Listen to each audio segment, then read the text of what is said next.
Hey everybody, welcome back to the channel. I got another update on the Caterpillar 5J number 1113.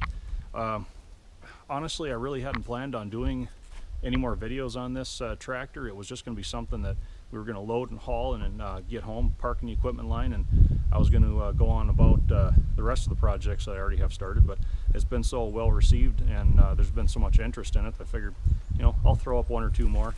I really want to thank everybody that's been watching, all the new subscribers, everything.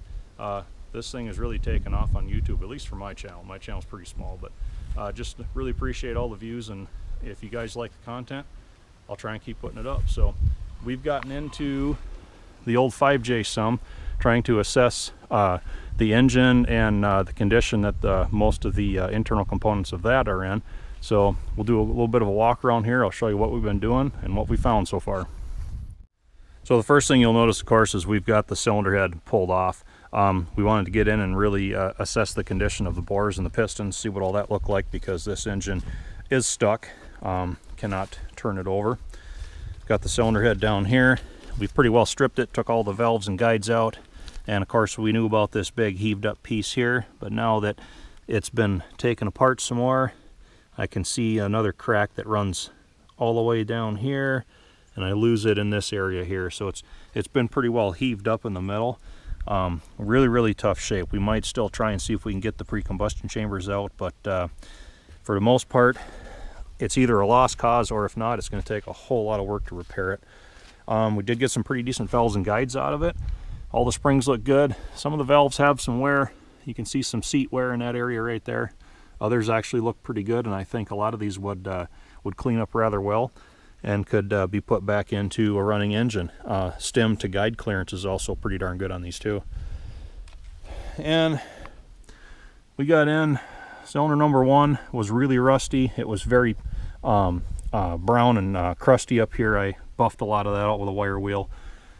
Same with number four. That had a lot of stuff on the cylinder wall, cleaned it out. And hard to tell about 2 and 3, being that they're up at top dead center right now. But excuse me, we have been soaking these for about the last week and a half with some penetrant. It actually creeped down past the pistons down by the cylinder wall on 2 and 3 here. 4, there's a little bit left. Number 1, there's a little bit left, but I think 1 and 4 are the worst of the 2 cylinders that are stuck. And of course the engine is positioned where 2 cylinders are at bottom dead center, 2 cylinders are at top dead center. Pretty much the worst case scenario for trying to get any sort of leverage on those pistons by turning the crankshaft to try and free them up. So it's going to require probably complete engine disassembly to get those out of those stuck bores. But another thing we noticed too, we knew there was a crack over here behind the injection pump, and we found another one that goes down the back of the water jacket back here. It's just one other one we could find, and I'm pretty sure it's got some cracks from the water jackets that lead into the crankcase, because we did drain about 2 gallons of water out of the oil pan right after we brought it home. So the only way I could tell that that much water could have got in was probably from a water jacket splitting, and then it thawed and it all drained down. But anyway, that's pretty much where we are with this. I think what I'm going to do is get this engine pulled out anyway and try and get it in the shop, at least for the winter. Like I said earlier, I'm transitioning to a different project, and this one is not going to be priority, but I'll try and trickle some videos of it here and there for you guys.